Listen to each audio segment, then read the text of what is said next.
আমার প্রিয় বন্ধুরা, আপনাদের জন্য আজকে আমি একটা একদম ইউনিক রেসিপি নিয়ে এসেছি। বেগুন দিয়ে ডিম রান্না করব। ডিমটা প্রথমে ফেটিয়ে বাটিতে ঢেলে নিলাম, তারপরে মামলেট করে নিয়ে এভাবে পিস পিস করে তুলে নিলাম।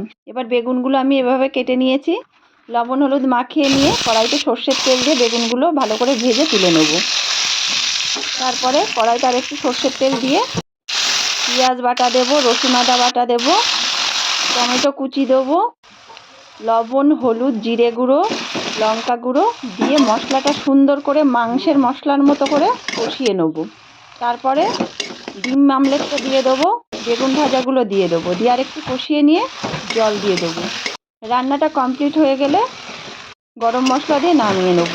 আপনারা দেখুন, কমেন্টে জানান কেমন লাগছে। বাড়িতে অবশ্যই ট্রাই করুন। চ্যানেলটাকে সাবস্ক্রাইব করুন, আমার সঙ্গে থাকুন। নমস্কার।